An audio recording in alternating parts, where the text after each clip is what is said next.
not just that, when she was educated, I think she was a principal at the time or something, but or headmistress, I don't know.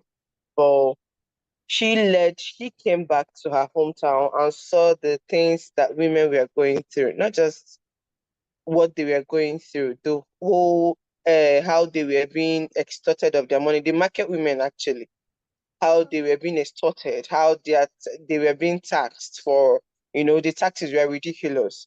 And she led them. In as much as she belonged to the elite club, then she wasn't supposed to be part of that, because I mean that had nothing to do with her, but she fought for them. She joined them. So she led them to the palace, and they got what they wanted, notwithstanding the resistance they got from the ruler of the community. She was a leader. She challenged those taxations, and it got abolished actually. And she solved the problem. So for me, the women as leaders, challenging societal norms, the resilience and wisdoms of female characters. I mean, she ticked all of the themes for me. That's it. Thank you. That's inspiring. Okay, Dr. Ngozi, do you want to talk about this?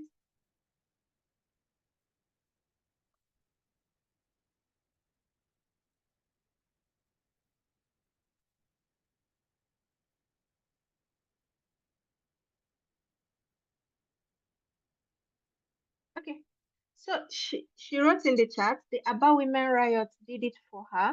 So she said they exhibited fearlessness, unity, purposefulness. They were intentional and proved that women have something to offer and can affect decision making. Yeah, absolutely.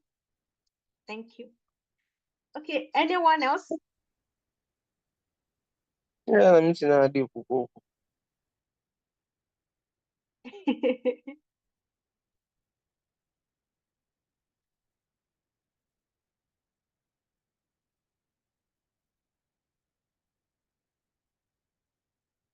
Should I call? Hello, can you hear me? Yes, I can. Okay. I also applaud the woman from Ghana. I've forgotten her name. The one you said that upheld the stool, the traditional ruler's stool or something like that. Can you hear me? Okay, yes, yeah, Yes, Asantewa. Asante or Yeah, yeah. something. Yeah, I think what she did was commendable because that was an aspect of preserving our culture, because that too represented probably the culture of Ghanaians or something. And she stood out to ensure that that too was not desecrated, based on their belief.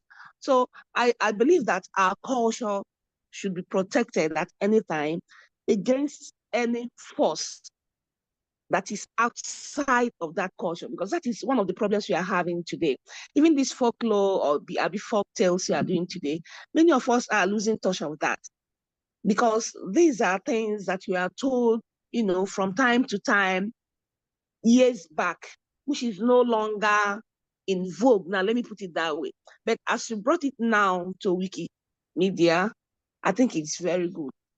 If these cultural nuances can be taken down to our roots, to the coming up generation, it will help us to revel in our histories, especially where it concerns women's action that brought some changes in our society. Thank you. Thank you. Just to also add, it's also like another theme there from Asantewa's story was the fact that women were also seen as custodians of our culture. And even now, most times in various families, you see that most times the fathers actually don't even have time, and it's the woman that passes the the mother tongue down to the child or down to the children. They pass the cultures. In the Igbo community, when a son gets married, it's the mother-in-law who takes her to, let's say, there's this kind of, I'm not going to call it age grade meeting, but there's this kind of group meetings they usually have in the communities. And it's these women that take these their daughter-in-laws to those meetings to register them.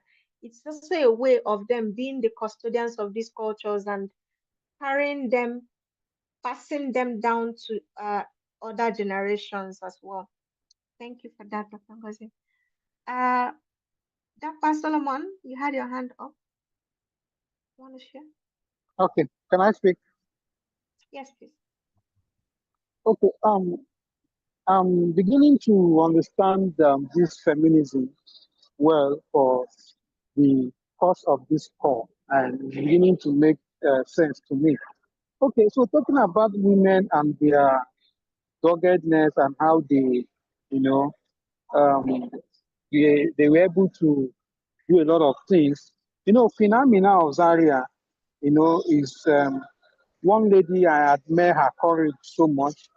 The way she built alliances through strategic diplomacy and her military prowess. Okay, when I was in Zaria, I was opportune to visit some of the wards. The Zaria was in Zauzau in northern Nigeria. So her her way of operation, she fortified the walls. From what I heard, that the walls, what they used in building the walls were some of the um, people they caught during the fight. Some of the invaders they caught during the fight. They buried them on the wall. So penetration of the wall was very difficult. And the way she established her trade routes, she secured the valuable resources, great borders for Zaria, which I have also been to, and I've also witnessed how the walls, some of the walls are still standing. They are still standing till tomorrow. I was there in Zaria to saw some of those walls. And talking about these women and their feminism, I also get to understand. Recently, I was in Buguma in the River State, is in Calabari, is women that takes the decision in bride price payment. I was the only man in their midst because I happened to be the photographer. So I was able to, unfortunately, I couldn't hear some of the languages. So when I came out, I now asked, there's anything concerning bride price payment, decision making, so long as this marriage is concerned, it's women. I can tell you that no male or no man was found in their midst. The women discussed the price, they negotiated the price, they quarreled. In fact, it was one of the sweetest events I've ever, attended. Like the way the women they did their thing, they decided everything. It got to a point I was asking, so who will now take the bride price? They said it's the bride that will take the money and decide who she gives it to. Hmm. Man, I was shocked. I said, so now this has taken me back to Buguma to now go and understudy why it is the women that makes this decision. And I got to find out that it has been like that from time immemorial, right from the founding time of Calabari Kingdom. And there were a lot of practices that they practice, which has also drawn my attention to going close to the Calabari people in River State. You know, there are a lot of things about women, but in my place, Opopo, there are some activities that women are not allowed to participate. And there are some walkways that women are not allowed to pass. So you see, different people, different beliefs, different religion for women. So this folklore, I think I'm beginning to find it very interesting. Feminism. Yeah, say feminism for Nigeria is the other way around. So So I'm beginning to understand it. Initially, I didn't want to join, but as I saw Senator keep posting, I said, let me join and know what is happening. If not the same feminism talk what the year before, I would not come out since. But this is actually different, and I love it. So that's one thing. So it's not bringing back my memory to some of the events I've attended that women are actually, making waves, trying to now understand feminism in a different aspect of women being heroine in their own field of endeavors. Thank you. Thank you very much. Thank you. That was absolutely cool. And that was the reason why when I was giving the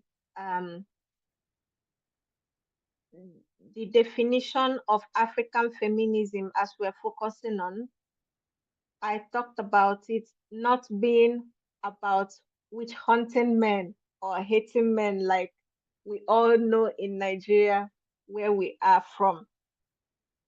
So yeah, that is what feminism is all about. Thank you. Does anyone else want to share? Agnes, have anything to share?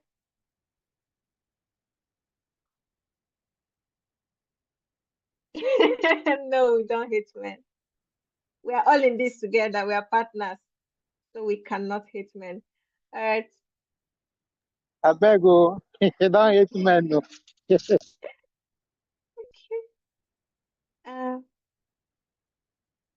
Does anyone else have anything to share? Do you have a story about an African woman from your own country or from your own community? What themes can you highlight from her story?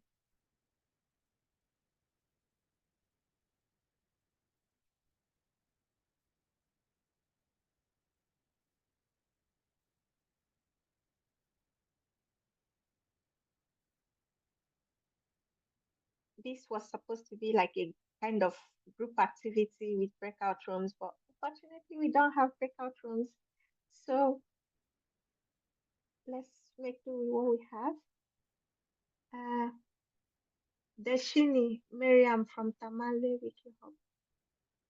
Okay. Deshini, please, would you like to talk about it? I'm not sure I understand. Oh, not yet. Okay. All right. Might I say something? Yes, please. Hello. Hello. Yeah, we can hear you. Okay. I just I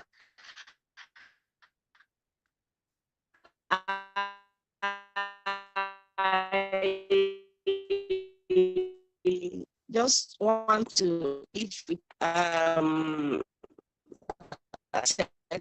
in this and also promoting ideals, good ideals for and the connection.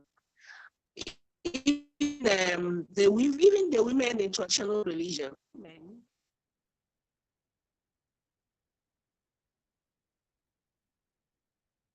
Okay, your voice was breaking badly, so we didn't get to hear.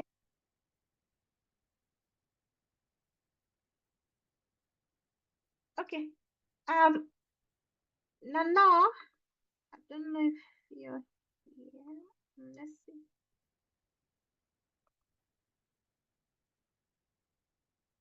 Nana, would you like to add anything? A different perspective to it from your own part of Africa?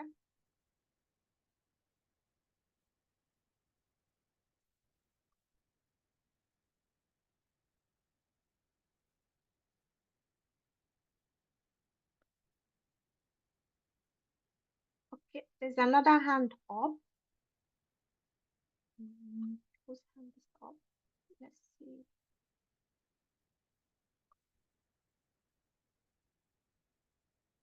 Okay, Nana says she has nothing to add. Lucy said she has something to add, but can't see the hand raise option. Okay, can you please go ahead? And then there's Ayo. So after Lucy, Ayo, please. Okay, thank you very much.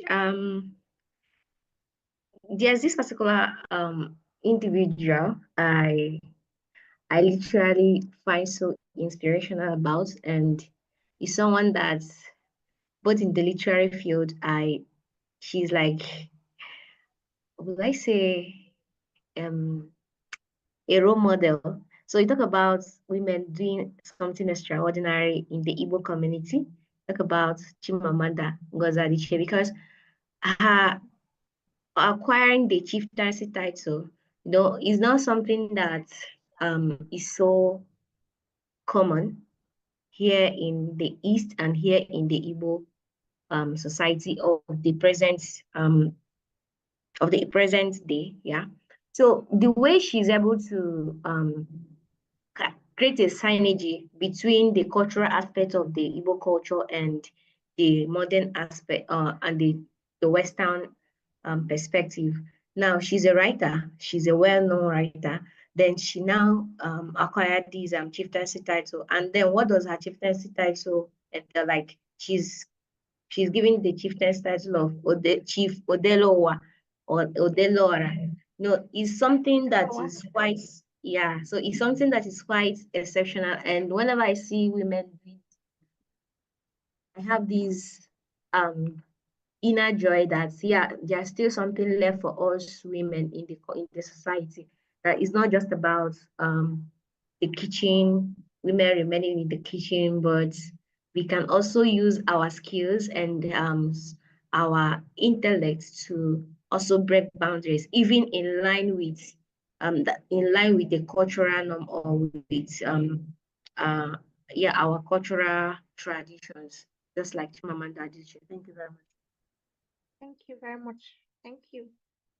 Yeah, Chimamanda Adichie is also a very well-known feminist. She was actually the one who wrote "We Should All Be Feminists." Yeah, I love a lot of her stories. Yeah, even from the religious aspect, women have also shown a great commitment in leveraging contribution to community development. All right, thank you. Okay, Ayo, I don't know if you still want to go. Okay. Yeah, since my hand is raised, let me just give it Can you hear me? Yes. Okay. So, good evening, everyone from Lagos. So basically, I would just want to add my comments to all of the wonderful comments about various women who had, pushed themselves beyond front when it comes to feminism. But personally, I don't know if my side, there's a lot of echo. Yeah, I don't know who is. Yes. Okay, I think I go on. So, when looking at what Solomon said, when you hear feminism into this world, we're quick to put it into various, especially for men, various side of it, and I think that is really not what feminism is all about. And one of the few women that actually stand out for me when it comes to feminism, especially when it comes to folklore, would be one. I think she's one of the first person that pioneered feminism when it comes to the African stage. I know I stumbled upon her when I was, writing some few articles about women on Wikipedia, on English Wikipedia, women that actually define us. And she's one of the most interesting person. I'm talking about the Sierra Leone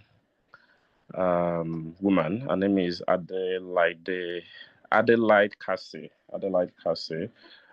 I know some of us might have known her, but she's been around for so long. She's a Sierra Leone. She's one of the first person that actually pioneered the African Victorian feminists, and that is really where feminism, in quotes, in Africa, that is where we can actually point that from. She's one of the few women that during our own time were in Sierra Leone, or even in Africa as at that time. You can't see much people going into public service. Women are not allowed to, do some various things. But she's one of the very few person that actually pioneered that. She went all the way, and her efforts was able to translate into different African countries as well. So when it comes to African feminism and when it comes to folklore in African feminism, I think Adelaide Castley Afford is one woman that was able to stand tall. And coming back home, another person that I think is also worthy that most times people don't talk about her much, and people don't talk about her much, but she's one person that actually give women, well, I put a seat at the table. Yeah, give a lot of women in today's world a seat at the table. We know that person than Margaret Ekpo. A lot of persons will hear Margaret Ekpo and be like, and the only thing that comes to your mind was, oh, the airport. But beyond all of those things, Margaret Ekpo was one woman that, as at that time, you dare not speak when it comes to anything leadership as a woman. You dare not speak. You dare not even lead people. You dare not say you want to contest for a local government election as a woman. You dare not. It is saying that, okay, there are a lot of men to do that, so why would you? So Margaret Akpo is one woman that was able to stand tall.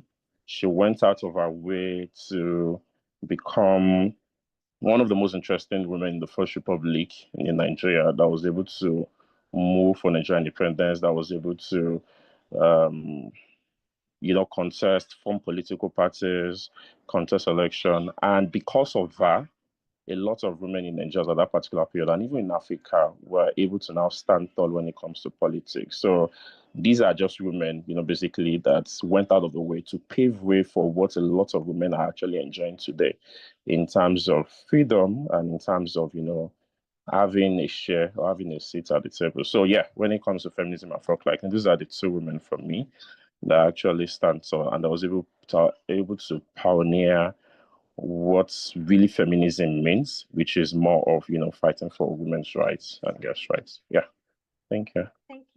Thank you so much for sharing that. Thank you. Okay. All right. So let's move on to the next activity. So at this point, I hope that when you hear stories about, let's say, different events that took place in Africa, you're able to think through them and you're able to highlight themes that women played, like, yeah, women played in those stories, and not just the witchcraft stories like we all know. Okay, I see a message in the chat. Also, please retry. Yeah, thank you.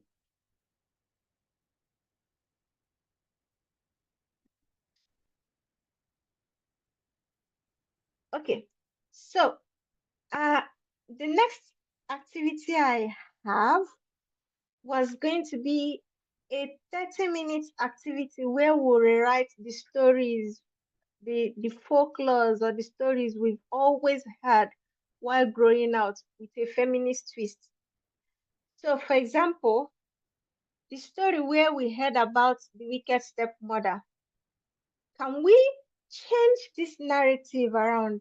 Instead of having that wicked stepmother, can we have it the stepmother who was so caring, the stepmother who was nurturing, who was a central hero? Can you think about those stories? Let's try to change most of these stereotypes that we have about the evil stepmother, the gold digger, the African woman as a gold digger, the feminist as a hater of men. Sorry, there's a message in the chat. Okay, yeah, thank you for sharing the links to those articles. So we might not be going through with this, but then I hope that as you go on with your daily lives and as you also participate in the feminism and folklore campaign, you would be able to recognize these stories, these single-sided stories that portrayed women as bad, and then change these characters, try to switch them for something very cooler and not all of these stereotypes that we're used to. Would have done this, but unfortunately, let's move on. So the next activity is going to be about mapping themes. We're going to create, I have a flinger board, which I'm going to share the link with you. will create a thematic map highlighting feminist narratives from different African folklores. The prompt idea is for you to, for example, examples of what you can add to that map is, for instance, when it comes to Asantewa as a leader during the Ashanti resistance, there was this theme of leadership, there was this theme of resilience, there were different themes. And then apart from that, apart from the women who also fought for our rights, who are also doing other great things, there were also women who played traditional roles. We had goddesses as well. In my community where I come from, we have 4 rivers, and these 4 rivers had a central goddess. And this goddess, we call her Nne Mmiri, more like mother of the water or mother of the river. This goddess had roles she played in the community. She played the role of a judge. She also played the role of a judge, giving justice to the people who have been marginalized. She also played the role of, apart from being a problem solver, she resolved conflicts. So let's say, for example, in my community, then, if you owed someone and you refuse to pay the person can go to the river, to the deity or to the goddess and sue you. Now, this goddess had a male servant. What will happen is that the male servant would bring you firewood on a bicycle. It will pay you a visit. And as he's coming for that visit, he will bring you firewood on a bicycle.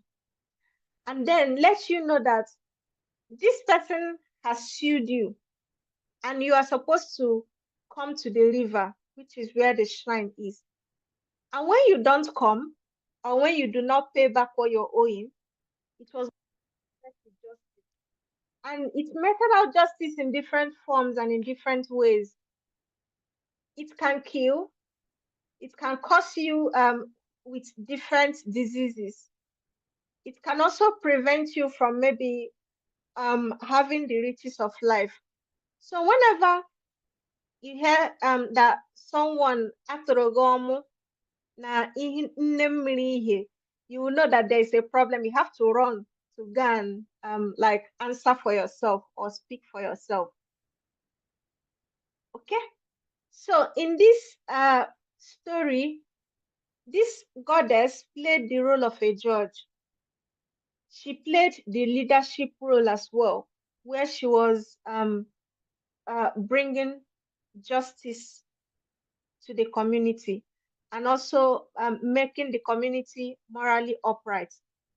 So, just about women playing this role as people who also fought wars.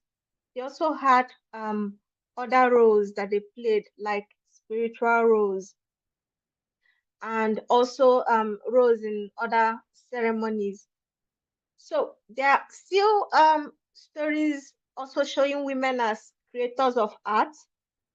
In Nigeria, we have I think was it on the 50 naira note, where we had, I don't remember her name, but she was into pottery. If I remember her name, I'll let you know. She was also a beautiful Nigerian woman who was a creator, especially in the area of art. I don't know who is drawing on my screen, but please, can you stop? Thank you. Ndidi Amaka, can you please stop? So she was creative and she was a potter. She made various pottery works. And we also had women in music and women profiling solutions. We have African women today like Ngozi Okonjo-Iweala, who other women also look up to. So we're going to be mapping these themes, and just give me a moment. I'm going to be sharing the link to the Flinger board. So all you have to do is go to the link.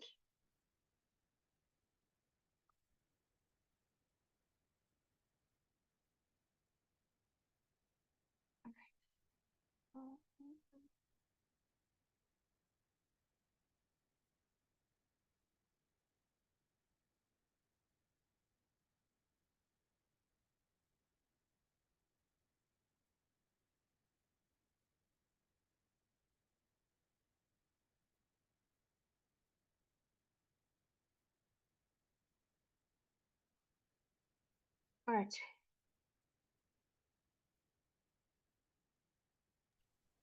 Hello, I can't find the link though. Okay. Here is the link in the chat. Can you see it now?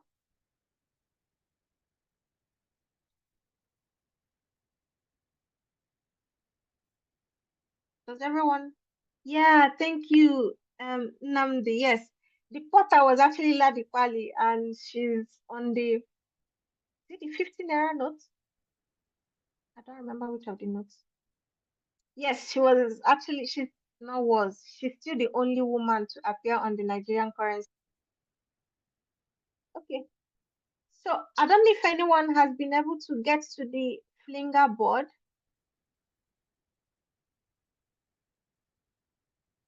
Is anyone there? If you're there, say yeah.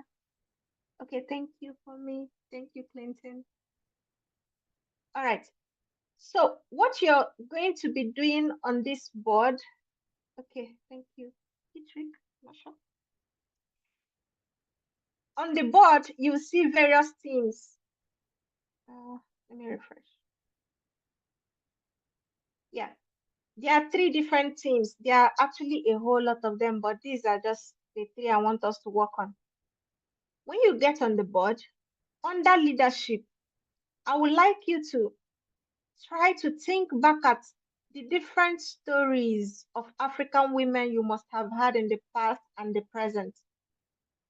Now, thank you, Steven. Try to map these stories. Try to map the themes that were recurrent in these stories. But I want you to focus on the theme of leadership, the theme of creativity, the theme of resilience. Now, for you to use the Flinger board, all you have to do is you can actually decide to, this is the colors, or these are the colors, the different colors available.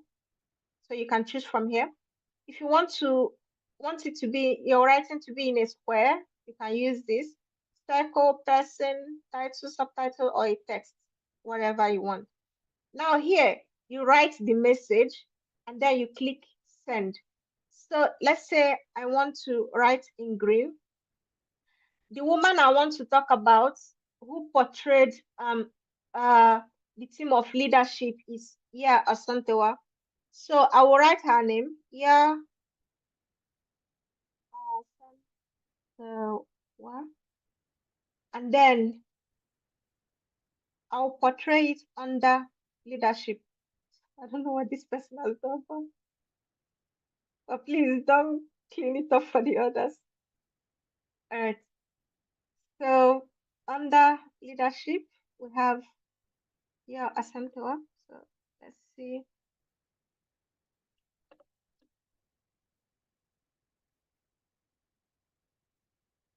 I just want to reduce it.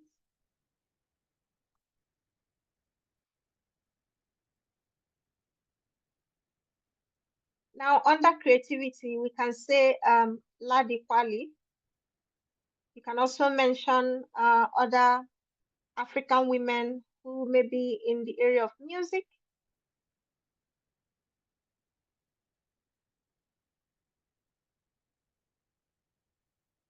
Okay, so we have 10 minutes to do this.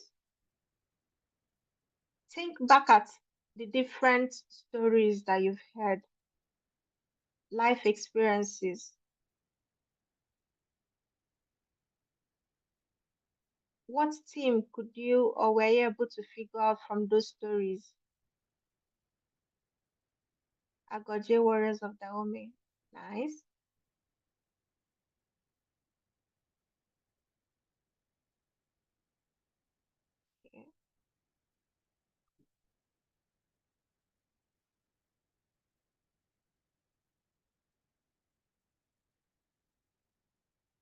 we need. Okay, please, when you put someone, can you like just briefly tell us who the person is? It would be helpful because we don't know some of them. Like this person said, I got you, and we totally can understand this. You can also edit. Just click on what you already have and you see edit, right?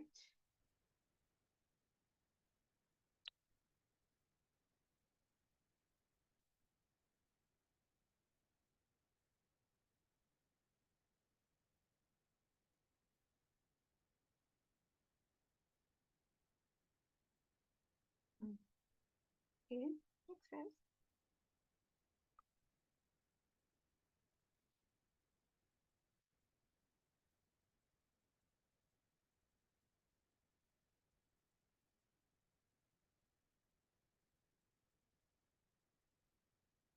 I'm just going to refresh.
We have Queen Amina of Zazzle.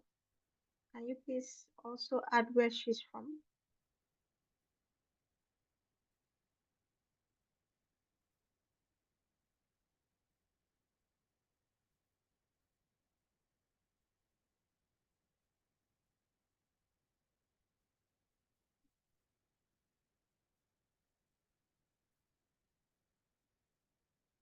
These are super cool.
You don't need to bother yourself with arranging them. I'll do the work. Don't worry. Just keep adding.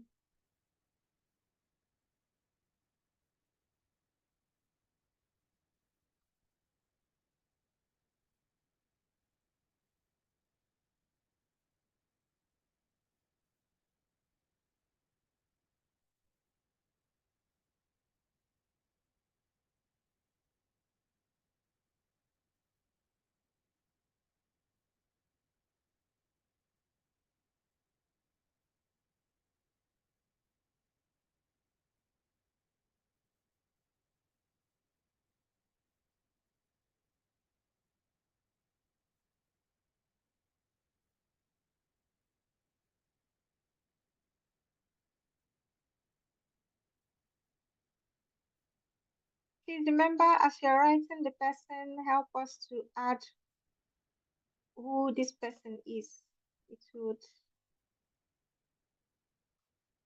be very helpful.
Okay, you all are doing great. So we have just 1 more minute if you have any more things to add.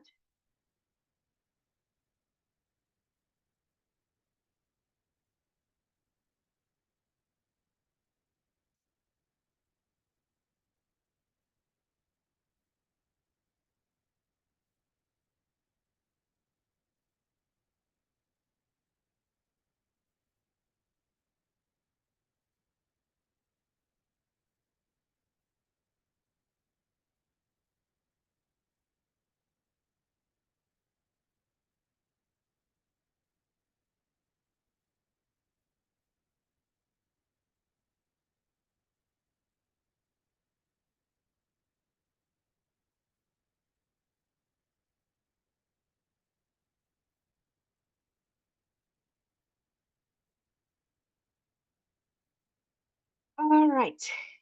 Thank you very much, everyone. So, okay, I see some more people are still. Hmm. Resilience.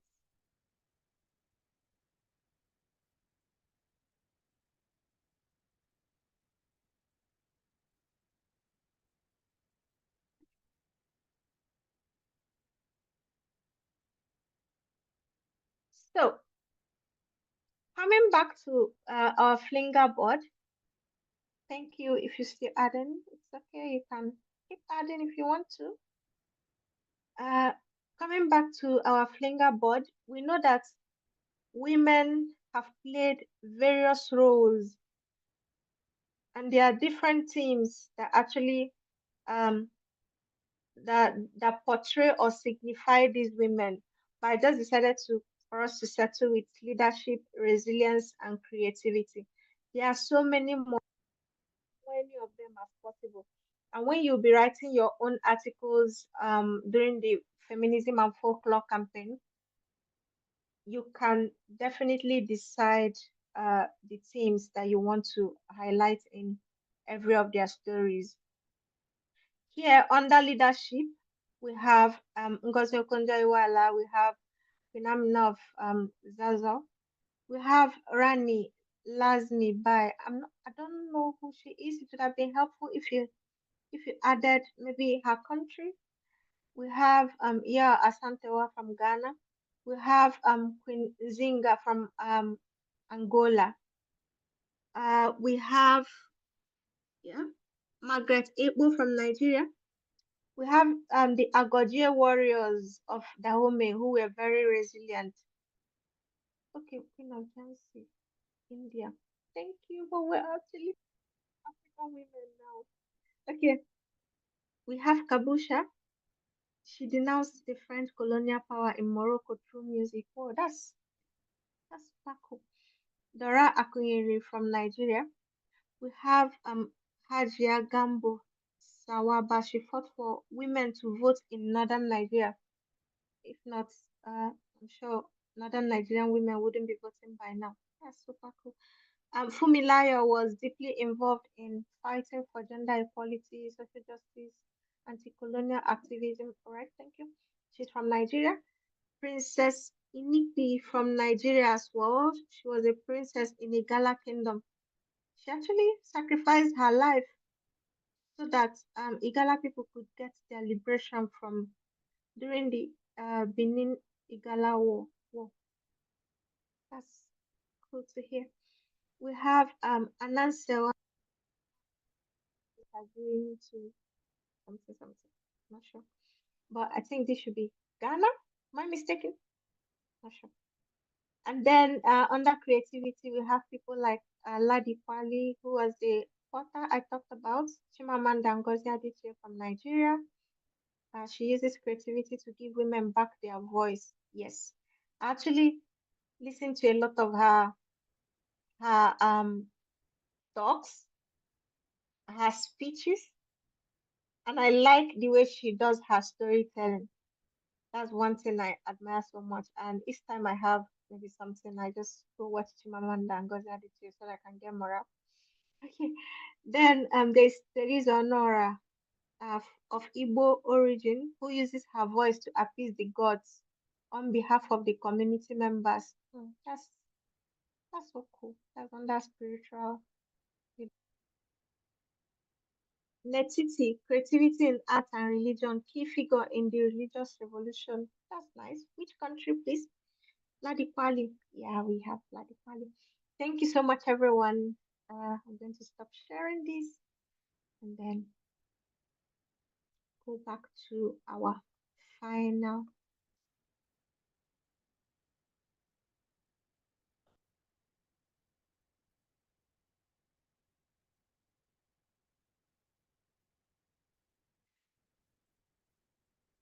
Okay.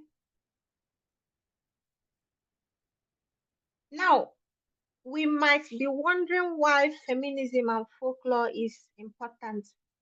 One of the reasons why we have to preserve all these our stories that have been passed on to us from one generation to the other is because of one decline of oral tradition. As time goes on, we might end up not hearing stories about these Anansi spiders anymore. We might not keep hearing about Asantewa. We might not be hearing about the Dahomey women. A lot of us actually didn't know about the Dahomey women until that movie, The Woman King. Then a lot more people now started researching to check what it was all about. So actually, that was my first time of hearing about the Dahomey warriors, women warriors.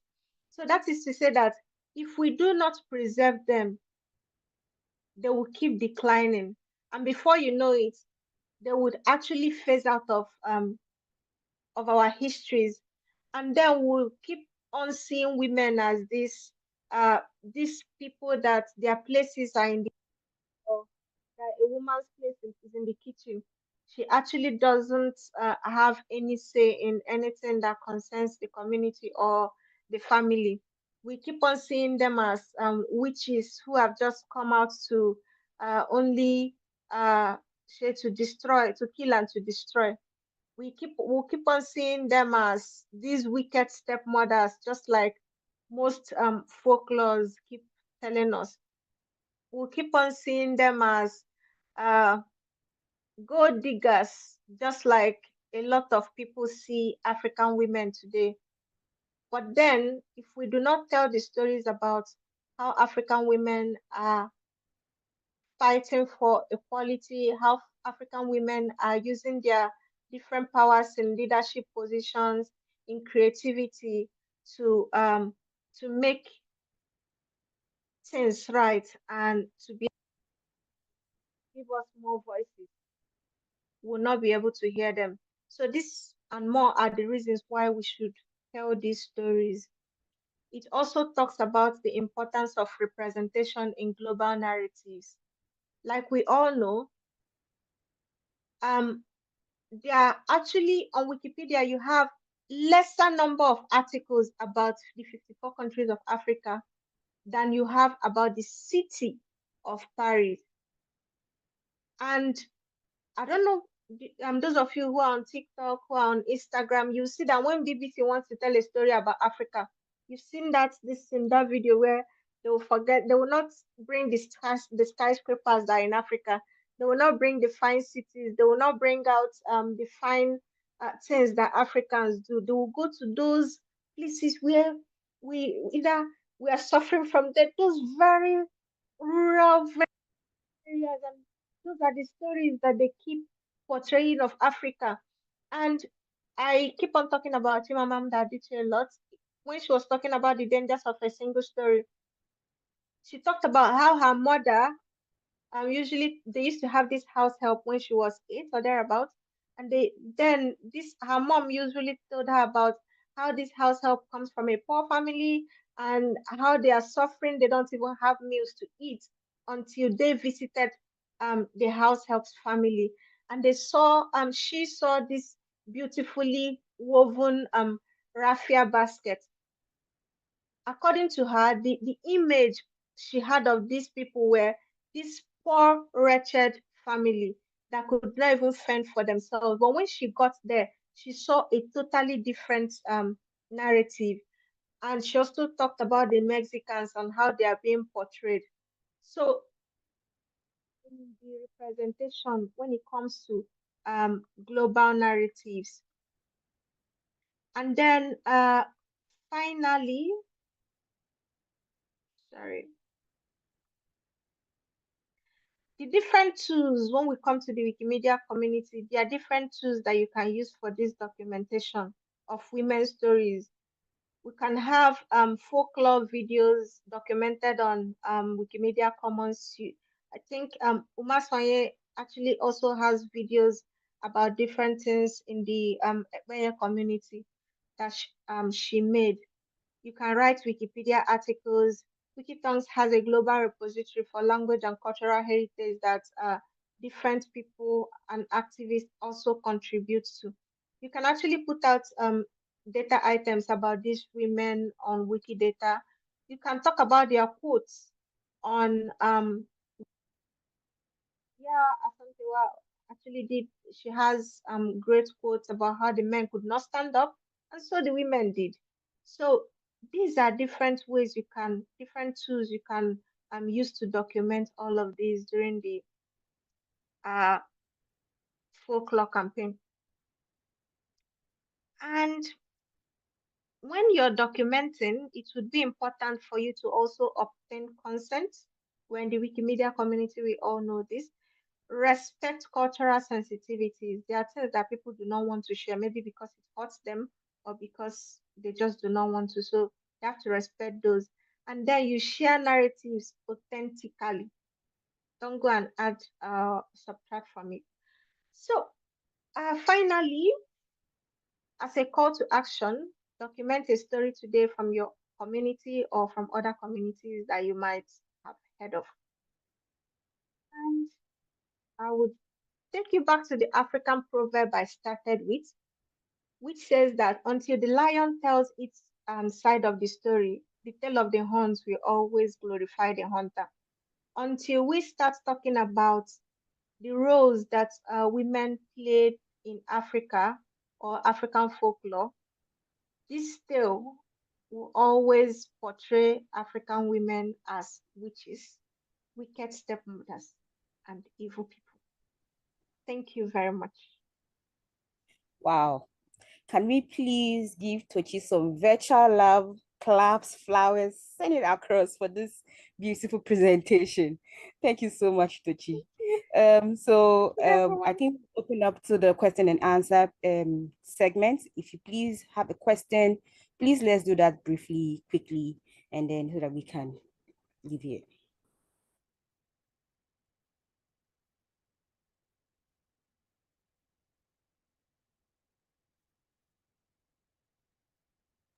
Please, do we have questions, please?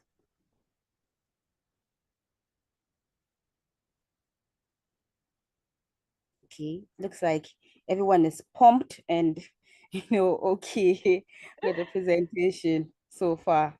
And yeah, all right. So I'll quickly call on Tyven, the project lead for Wikilove's Folklore, to make some few announcements, and then we can close. Sorry, I think there's a question. Are there English translators available for Nigerian folklore? Yeah, there are, but not all of them. But a lot of them do have English translations. Maybe I'll check and I'll. Most of them were actually written formats, like manuals, like books. Yeah. Thank you, Correct. Nana. Okay. So I'll just check if I'll see some online and then. Great. All right. So Tyven, please quickly give us the brief announcements or information you would want to add, and then we can go to our closing. Okay. So am I audible to all? Pardon me, can you say that again? Am I audible to all? Yes, you are. Okay. Thank you very much, Tochi and Stella. Good day, everyone. I am Tywin. I'm the lead coordinator for the Wikilaws Folklore campaign. I am delighted to connect with all of you today. Since February is just around the corner, I am excited to remind you that Wikilaws Folklore 2025 officially begins on the 1st of February. This is the annual campaign, global initiative to celebrate and document various cultures, folklore, traditions, and from all around the world through Wikimedia Commons. So I would like to take this opportunity to extend a heartfelt invitation to all the participants from the African region to actively join to this movement. Africa is a home to the vibrant tapestry of folklore, oral histories, traditions, arts, music, dance, and that deserves to be preserved and shared with the world. So your contributions can make a significant impact in promoting your region's rich history, your heritage for the future generations, while also enriching the Wikimedia's vast repository of knowledge, whether it is like uploading images, photographs, videos, audios, writing articles, every effort can make an immense value to this cause. So we are here to support you throughout the campaign. If you have any questions, need your assistance, or seek collaboration, feel free to reach out to us anytime. Let's work together to amplify the voices and the stories of Africa's cultural heritage. And I look forward in seeing your incredible contributions, making Wikilaws folklore a remarkable celebration of diversity and heritage. Thank you all for your dedication, your enthusiasm, and let's make the campaign a resounding success together. So thank you very much. All right, great. Juris, do you have anything to add, please? Juris, Joy, Ritik?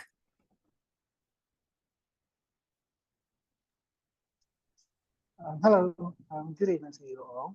I hope everyone can be able to hear me loud and clear. Yes, good. Hello, Yes. Stella. Yes, we can hear you. Yeah, so I just want to use this opportunity to thank you all for joining, and thank you very much, Sochi, for putting in the work and dedicating this time to be able to also facilitate this session as a whole. And as you launched on this year's campaign on February 1st, we are looking forward in having you all on board for the launch of the 2025 campaign, and looking forward for so you are also contributing to both Wikilaws Folklore and Feminism and Folklore. We do look forward for your input and your contributions as a whole. And aside that, we are also looking forward in also partnering and also providing the necessary support that each and every community that is currently looking forward in participating in Wikilaws Folklore and Feminism and Folklore at large for these campaigns for this particular year. And in case of any questions, if you need clarifications with regard to anything, kindly just feel free to reach out to either me or any of the team members, or even through our support email. Then we'll definitely make sure to get in touch or provide a response to that as well. Thank you all very much, and you have a wonderful evening. All right. Good. So, ladies and gentlemen, as we come to the end of today's session on mapping feminism in African folklore, I want to express my heartfelt gratitude again to you all for actively participating and engaging. This session has emphasized the importance of uncovering the rich tapestry of cultural narratives, especially those that center around women and gender diverse individuals. And then also, especially with the stories you all told regarding folklore in your countries, and with the exercise we have undertaken, which can also help us map out topics and how to navigate them. So as we move forward, let us not only reflect on what we've learned today, but also act on it, whether it's writing articles, creating content, or engaging in cultural conversations. Each of us has the power to contribute to a more inclusive representation of gender in folklore. Thank you once again for being part of this important discussion. Let's continue to collaborate, create, and inspire Together, we can ensure that no story is left untold and no voice is left unheard. Thank you once again. All right. Thank you. Thank you for Okay. participating actively. All right. Bye. Bye, everyone. Bye.